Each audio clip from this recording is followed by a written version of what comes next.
Sonido, ministro. Bueno, vamos a tener otra oportunidad. Yo espero que la próxima semana podamos encontrar al señor ministro de Trabajo, el señor abogado Andrés Ich. Estaba justamente en ese momento problemas. Esto de la tecnología también trae ese tipo de problemas. Lo vamos a volver a invitar, ministro, para ampliar esta propuesta que creo que puede ser la base y la esencia para estos acuerdos que han de venir, que son indispensables para el Ecuador.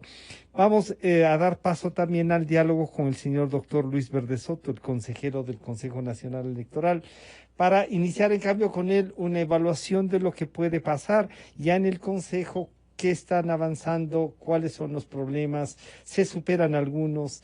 Gracias al señor ministro de Trabajo, el señor abogado Andrés Ich. Enseguida volvemos con el doctor. Está ya el doctor, doctor Verde Soto, bienvenido, buenos días Luis, un gusto. Estamos entonces, Luis, en una condición que podría resultar, digamos, aclaratoria para el futuro, ¿no es cierto? Que es el tema se concluyó el proceso en donde estaba, digamos, siendo juzgado el expresidente y posible candidato. Todo el mundo discutía si podía o no ser, la constitución estaba clara, pero en todo caso se estaba usando eso, Luis. Así es que una primera evaluación de lo que significa que este actor salga de este momento. Luis, bienvenido, buenos días. Buenos días, Francisco. Quiero saber si estamos Estamos escuchando y observándote perfectamente, además, intentando ver el cuadro ese bonito que está atrás, así es. Perfectamente, Luis. Tres cuadros. Que siempre es bienvenido, este es el despacho de mi esposa, bienvenido siempre a ver nuestros cuadros bolivianos acá. Sí. Mira, Francisco, básicamente lo que ha ocurrido acá es que tenemos tres momentos para el procesamiento del tema del llanto, ¿verdad? El primer momento es aquel que tú eres un conocedor de la historia política ecuatoriana, en primer momento que trata de evitar lo que ha sido una práctica histórica de que algunos candidatos surgen pero no terminan de aceptar definitivamente esta primera instancia de propuesta de candidaturas, y había una especie de juego que llevaba a la indefinición o a la escasa seriedad de las candidaturas. Por eso es que el Tribunal Electoral de entonces, ligado al presidente Correa, recoge esta práctica y decide una normatividad. La normatividad es de la presentación personalísima. No solamente basta con que alguien suelte un nombre, sino que personalmente esta persona que entra al juego político se acerque, diga de modo fehaciente: yo quiero ser parte de esto, lo asumo con seriedad. Y esta es la norma que se llamó la presentación personalísima, ¿no es cierto?, que en ese rato tuvo esta razón histórica, pero también una razón práctica, inmediata, de maniobra política, que fue de algún modo impedir la candidatura del abogado Bucaram. Esta es la razón de este primer momento, que es la presentación personalísima, es decir, darle seriedad a la candidatura a través de la manifestación de cuerpo presente y de viva voz de que yo quiero ser candidato, ¿verdad? Este primer momento. El segundo momento ocurrió ayer. El día de ayer va el segundo momento en el cual una alianza presenta la estructura, la morfología, la mecánica y los términos del acuerdo que llevan a esa alianza. Tú sabes, yo he criticado fuertemente que este momento de alianza no tenga requisitos básicos, y el requisito más básico, mi criterio, es tener un programa de gobierno. Porque las alianzas no son solamente alianzas electorales, sino son alianzas para gobernar, o al menos para adquirir el consenso público para gobernar, para que el presidente o el beneficiario de una alianza gobierne. Esto fue bloqueado por la mayoría. Estas son la mecánica de alianzas en Ecuador. Por explícita oposición de la mayoría, no contemplan un programa de gobierno, son alianzas aprogramáticas, yo diría son casi exclusivamente electorales, conforme la mecánica reglamentaria que se puso. Esto ocurrió ayer. Se aprobaron alianzas y una de ellas fue aprobada pese a la oposición del ingeniero Pita y yo, que es la alianza que se llama UNES, En esta alianza hay un error jurídico de fondo, es que se produce una suerte de legislación arbitraria, se legisla arbitrariamente mucho más allá de la Constitución, mucho más allá de la ley, mucho más allá de los reglamentos, y esta alianza, ¿no es cierto?, esta alianza que fue aprobada por la mayoría, plantea que en una alianza de dos partidos, si uno de ellos deja de tener vigencia, el otro heredará sus derechos. Es una alianza de uno, pero heredará los derechos de los dos, desconociendo plenamente la raíz de la alianza, que es la de que dos sujetos Se individuales pongan de acuerdo, no que hereden algo. no sé, es verdad, dos sujetos los sujetos diferentes producen un tercero diferente, que es la alianza. Y esa alianza, por eso debía tener un programa, pero solamente no puede heredar los derechos del otro que por alguna razón ha salido del escenario. Es verdad, alianza de uno que yo conozca no existe sino en caso del egocentrismo mayor. Las alianzas son de dos o más, según dice la ley, ¿no es verdad? Esto lo pusimos el ingeniero Pitti y yo, pero la mayoría... O sea que hay ya hay una alianza, digamos, aprobada entre las otras que deben haberse sido planteadas. Pero UNES, en definitiva, se une entre el movimiento, el del partido del señor Jairala, con lo que está en discusión todavía y no se ha resuelto. Así debemos entender, Luis, lo de del 5 y la Revolución Ciudadana, aunque tiene otro nombre en la inscripción. Sí, ciertamente el tema básico es de que se queda todavía por resolver esto que no es la competencia de PITA ni de MINI, porque nosotros no fuimos parte de esa decisión, la predeterminación de la Contraloría respecto a los tres consejeros de mayoría y el incumplimiento que han hecho del Código Administrativo. Ese es un tema que deberán resolverlo ellos en las determinaciones y predeterminaciones que ha hecho la Contraloría. Sobre eso yo no puedo emitir un criterio, porque eventualmente algún rato pueda yo ser juez de este tema, hasta tanto no puedo emitir ningún criterio, simplemente digo que ahí tienen que resolverlo quienes están predeterminados, y esa predeterminación tiene una fecha y tendrá que resolverla. Yo sobre eso no tengo nada más que decir. Y falta la tercera parte, como te decía, el tercer momento de la calificación, eso sí, la calificación. La ley llama la calificación de candidatura. Esta calificación de candidaturas tiene dos momentos. Un primer momento es cuando se recibe la documentación que presentan esta alianza o estas alianzas formalizadas. En su mecánica dicen: mis candidatos son estos y a quienes además se han adherido a este primer germen de alianza son estos. Entonces yo voy y presento estos candidatos y primero los registro en el Consejo Nacional Electoral. El Consejo Nacional Electoral, a través de su sistema informático, ve el cumplimiento de los requisitos y nos pasa a nosotros para que en el plazo de 3 días califiquemos las candidaturas. Ese es realmente el único momento de calificación propiamente tal. El otro es más bien unos temas administrativos, serían. No, son más bien cumplimientos. Cumplimiento de obligación. Ya. Es el momento de cumplimiento real, es la única calificación que presenta el ese cumplimiento. El residencia sirve para que te presentes a la prensa y digas: ha pasado esto, etcétera. La realidad es de que la calificación de candidaturas solamente, obviamente, existe cuando se convoca un proceso electoral. Antes de eso tú no puedes calificar algo para un proceso electoral. Tienes que convocar el proceso electoral, abres la inscripción de candidaturas, se inscriben las candidaturas y entonces las calificas. Tú no puedes calificarlas antes. Tú no puedes calificar antes de que exista un proceso, de que existe el hecho electoral en curso, es decir, la convocatoria de elecciones que se hará el día 17. Ahí existe un plazo en el que nosotros emitiremos un criterio y recién ahí habrá candidaturas en fila. A partir del 17, ya con la calificación, digamos, previo a lo que tú has señalado, la convocatoria, ya viene lo de en serio. Se prevé que podrán estar más de 15, algunos dicen que se sostendrán en 17. Bueno, pero eso ya resolverán ustedes. Y antes del 17, Luis, tenemos el tema de aprobación del presupuesto. ¿Han logrado avanzar en algo, ponerse de acuerdo para que esto no solo reciba y resuelva lo que el ministro de Finanzas ha pedido, que se pueda reducir los costos, ¿Qué se puede eliminar? ¿Avanzan en ese acuerdo en el Consejo Nacional Electoral? A ver, una cosa que quisiera dejar muy precisamente claro, Francisco, en el Consejo Nacional Electoral existe una mayoría con el 60% de los votos, igual como el presidente tuviera el 60% del Parlamento.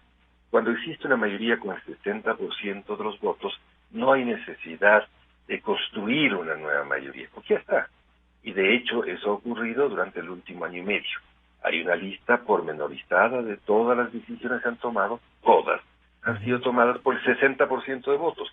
Es decir, nuestros criterios, los de ingeniero Pita y yo, tienen un valor moral, tienen un valor técnico, tienen un valor en la opinión pública, tienen un respaldo muy grande en la opinión pública, pero no tienen ningún peso interno, porque ese 60% de votos funciona como una resuelve como una planadora. Eso ocurrió con el presupuesto.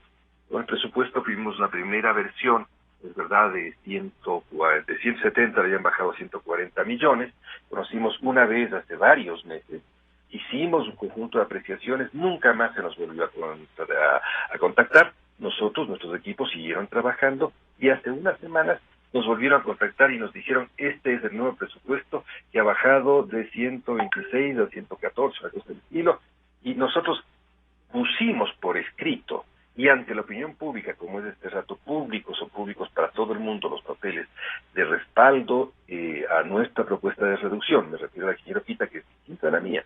Son diferentes, hay ítems diferentes de uno y otro caso de reducción, ¿no es verdad? Y lo que nos dijeron, no, señores, sin discusión se aprueba la que nosotros hemos hecho, porque nosotros mandamos esto al Ministerio de Finanzas y el Ministerio de Finanzas tendrá que desembolsar de acuerdo al cronograma de desembolsos que hemos puesto.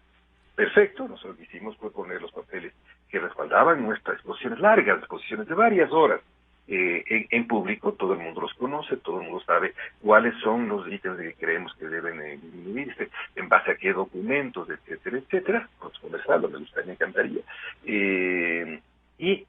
Simplemente esto fue al Ministerio de Finanzas diciendo ya, ellos tienen la obligación de desembolsarlo inmediatamente de acuerdo a este cronograma. Entiendo que el ministro, con alguna perspicacia, lo que hizo fue decir, señora, esto está sobrevalorado. Este presupuesto que me manda está sobrevalorado. Y cuando sobrevalora, lo único que ocurre es de que le hacen un daño al Estado. ¿Por qué le hacen un daño al Estado? Porque el Estado tiene que contablemente tener ese recurso, contablemente, y así manejarse con un presupuesto inflado que le obliga a tener otras previsiones que no se van a ejecutar. O tal vez se ejecuten con alguna maniobra de cambio de partidas o cosas de eso. Pero lo fundamental es, le decía el ministro, señora, no solamente se trata de esta inflación producida con un presupuesto artificial, sino que además se trata de que la subejecución le hace daño a la institución, porque una institución que no ejecuta un presupuesto, que le embarcó al Estado en un presupuesto mucho mayor de modo contable, lo único que hace es demostrar que es una institución ineficaz. Reflexionemos con claridad. Es lo que le dice el ministro, y claro, lo que ha hecho es invitarles a que esta reflexión con claridad. A eso nosotros, Pita y yo, no tenemos ningún acceso. No somos invitados como corresponde, nosotros no somos autoridades administrativas del Consejo, nosotros somos legisladores de una institución, somos fiscalizadores de una institución, no somos ejecutores. Los ejecutores son la señora presidenta y la mayoría que le acompaña a todos estos actos de ejecución. Perfecto. Así es como funciona una mayoría del 60% que legisla, fiscaliza y ejecuta. Nosotros somos parte de una minoría del 40% cuyo peso es moral, cuyo peso es enteramente de opinión pública, cuyo peso es enteramente externo. Nosotros no tenemos que ver una sola vez con el nombramiento del señor Loyo, eso es responsabilidad de la señora. De los señores Loyos es responsabilidad de la señora presidenta.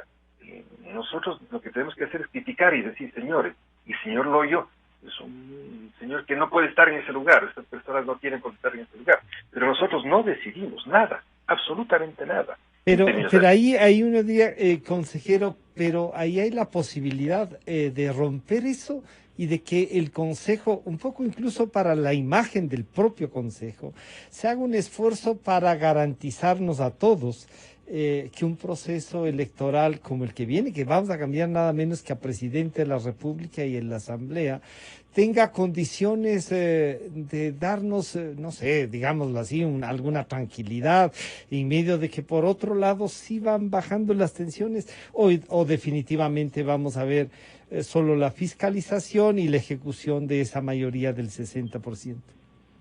Yo tengo la más amplia apertura, Francisco, a que cuando haya sentido nacional en las cosas, podamos llegar a acuerdos nacionales. Lo que no tiene sentido es de que yo entregue mis argumentos o Pita entregue sus argumentos para que sean derrotados en el pleno del sistema electoral. O sea, voluntad de diálogo no hay, entonces. No hay voluntad de diálogo, ¿no es cierto? Si, por ejemplo, nosotros decimos, hay que cumplir lo que acaba de llamar la atención, la Contraloría acaba de hacer una nueva oleada muy fuerte, contundente, de una, ya este rato debe ser ya una determinación, porque ya está en firme una nueva etapa de fiscalización y esta se centra sobre el sistema informático. Esta fiscalización sobre el sistema informático es terriblemente contundente.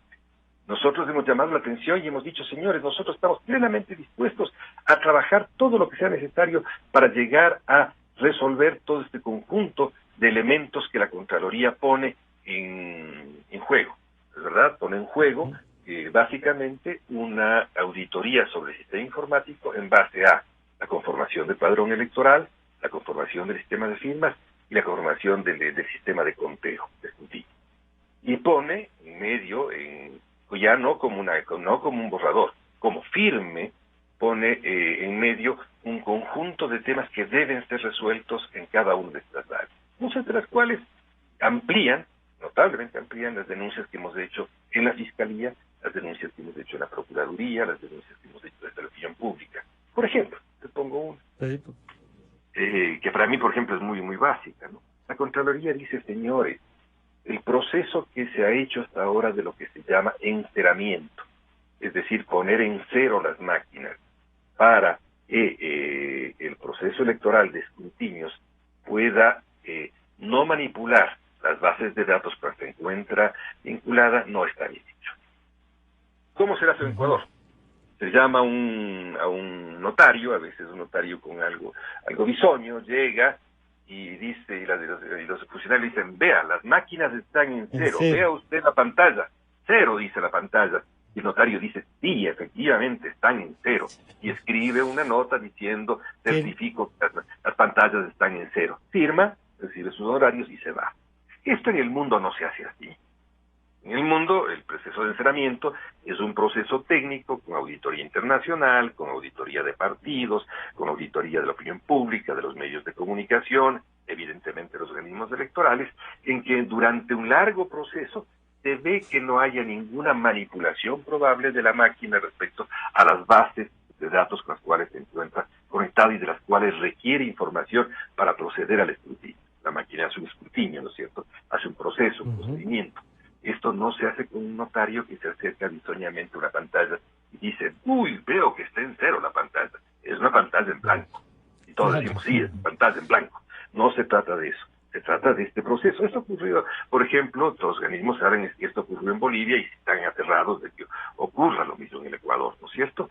Entonces, esto, por ejemplo, si nos llaman y nos dicen, vamos a trabajar sobre esto, nuestros técnicos están allí. Más aún tenemos una comisión de técnicos que está diciendo lo mismo y que está diciendo, señores, tienen tales atrasos, tales problemas. Hagamos esto, pero hay que sentarse a hacerlo. No hay que sentarse a votar en contra de nosotros. Hay que sentarse a esto con los partidos, con las auditorías de los partidos, con las auditorías internacionales. No hay que ir a la cooperación internacional a pedir computadoras. No, hay que pedirles que vengan los mejores técnicos a que ayuden a ver esto. Si no se puede hacer esto en el Consejo Electoral, hay que hacerlo en otra institución del Estado, porque eso lo dice la ley. Es verdad, escojan, véanla, hagámosla. Yo no tengo problemas sobre eso. Pero hay que hacerlo. Porque esa es la garantía de que esto no tenga los vicios que ya se han denunciado desde antes, ¿no? Y esta posibilidad entonces de hacerlo. ¿Qué esfuerzos para hacerlo entonces, Luis? ¿Está hecha la propuesta? ¿Habrá de alguna manera qué puede hacer la sociedad? ¿Qué podemos hacer para presionar a que se lo haga entonces? Bueno, fíjese, yo creo que esto, querido Francisco, básicamente consiste en dos elementos. Y el un elemento es que la sociedad tome cada vez más conciencia de los elementos en los cuales tiene que introducir sus ojos y tiene que introducir su actitud auditora. Un sistema electoral vale lo que vale su sistema de seguimiento. No vale el mayor presupuesto, como se nos dijo un rato. Solamente si hay presupuesto yo soy transparente. Eso es absurdo. Un sistema electoral vale lo que la sociedad le pone de sistema de seguimiento y de sistema de intervención. Ese es el primer elemento. Y el segundo, la apertura. La apertura. Ayer hicimos los dos una exposición sobre qué está pasando con una decisión donde había una abierta y abyecta ilegalidad. ¿Qué se nos hizo? Votar. Nadie nos dijo nada. Votar. ¿Qué pasó cuando, me siento orgulloso, por cierto, de ello, el Fondo de Promoción Electoral que nos presentaron una tabla en la que había entre el 1 y el 100%, entre 0 y 44 millones de dólares, y nos dijeron, ponga el dedo y escoja donde le parezca? Entonces yo estoy para decir, no señores, no hay cómo, así no se maneja un presupuesto, y peor, el dinero de la patria, y peor, un fondo de promoción que además no solamente es pago a los medios de comunicación, sino que es la dimensión de la información que tú vas a dar a la comunidad. Porque si lo haces en 0, no hay información. Si lo haces en 100, puede haber sobreinformación en la actual coyuntura. Entonces, ¿dónde ponemos? Entonces, señores, no hay cómo poner el dedo donde uno quiera. Hay que escoger 4 variables. Una variable es la situación financiera del país, y obviamente económica, el receso que vamos a vivir, una situación financiera del presupuesto, una situación del costo general de campañas no presenciales como entrevistas, y el costo de campañas digitales que van a ser las dominantes. Con este conjunto de señores hay que hacer un indicador técnico. Lo he hecho así. Tomen, aquí está, veamos. Por ahí levantó la mano alguien y dijo, yo voto en contra porque me parece que debe quedar en 300 millones. Sí, que no sé, un ratito. Está en 300 millones. Ah, no. Igual voto en contra. Ah, bueno. Y el otro, no, yo voto, yo me abstengo porque no me gusta. Pero señor, discutamos el índice, para esto no me gusta, yo me abstengo. Ah, bueno. La presidenta tuvo el criterio de decir, no, yo sí asumo este indicador y voto por este, y por eso logramos bajar este presupuesto 44 millones a 20 millones. Y es un punto importante, el 47.54% de lo que podría haberse dado, y esto garantiza lo mínimo de información a la gente, que eso es lo importante. Aquí no importa solamente cuánto gasta, sino cuánta información les llega a la gente. Y la calidad del gasto también. Y la calidad de ese gasto. Por eso es cuánta información les llega a la gente lo más importante. Exactamente. Luis, y entonces este proceso va a avanzar, tendrán que hacer ya los temas de las provincias, resolver, se inicia el proceso en definitiva. ¿Cuándo ustedes, el 17 estará todo listo para arrancar? Tiene que estar. Tiene que estar porque el día 18 tú recibes las candidaturas, y las candidaturas se califican provincialmente por las juntas provinciales. En las juntas provinciales, el día 18 tienen que estar constituidas. Aquí hay que diferenciar dos procesos, ¿no es cierto? Uno es la designación que tiene que hacerse previa conocimiento del público, impugnación pública, ¿no es cierto? Y segundo, el proceso administrativo de nombramiento. El proceso administrativo de nombramiento, como se devenga el primer sueldo hasta el final, tiene tal vez unos días, unas horas, ¿no es cierto?, que puedan diferenciarse el nombramiento administrativo de la designación, pero la designación tiene que estar antes del día 17 junto a la convocatoria electoral. Tú no puedes convocarle y decirle, vengan señores a inscribirse y encontrar cerrada la puerta de la Junta Provincial porque no han sido designados. Seguramente van a ser designados a que no esté terminada esta contratación. Pero estamos a 10 días de aquello, y espero que sea estos 10 días hay como hacer todo el proceso, que es una selección con impugnación, con criterios de género, con criterios de cada uno de los consejeros. Yo espero que sea así, yo espero que tenga el más alto nivel. Yo espero que lo fundamental es de que en esto prime el nivel de los jueces electorales provinciales.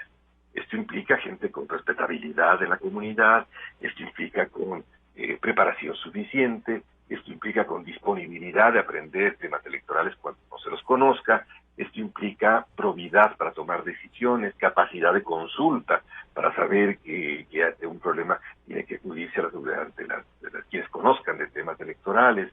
Esto implica rectitud, esto implica una buena relación con la autoridad administrativa, que es el jefe de la delegación y la delegación como tal, que tendrá que dar todas las actividades. Implica que puedan controlar bien las cámaras donde están, para que controlen las cajas, sí, que vean recuentos, cómo se dan los procesos de recuentos, que espero que esta vez tengan menos dimensión, porque es importante que se automatice bien y se logre un buen nivel técnico en la mera recepción de los votos. Es decir, todo esto tiene que hacer durante 6 meses en un organismo que yo creo que debe tener el mejor nivel posible. Y vamos a verlo a través de quienes van a entrar a este proceso, de quienes están nominados para entrar a este proceso. Yo creo que tienen y van a tener el mejor nivel posible, porque estamos comprometidos todos en eso. Luis, muchísimas gracias por este contacto. Estaremos haciendo seguimiento y yo creo que será bueno seguir trabajando, ¿no? Hemos insistido por varias ocasiones en esta posibilidad real de ponernos de acuerdo para que también después los otros en alianzas y las propuestas cuenten con un acuerdo nacional. Así es que estaremos en contacto con el doctor Luis Verdesoto. Muchas gracias por acompañarnos, Luis. A ti, Francisco, siempre es gratísimo escuchar. Muchísimas gracias. Ha estado con nosotros el doctor Luis Verdesoto, consejero del Consejo Nacional Electoral, y los avances del tema presupuestario, el tema de alianzas, el tema de la organización de las juntas provinciales. Este ha sido el aporte de hoy para nuestro, así es que nos estaremos encontrando el día de mañana. Y como dice Gonzalo Rosero, siempre buscando la verdad. Hasta mañana entonces. Calidad.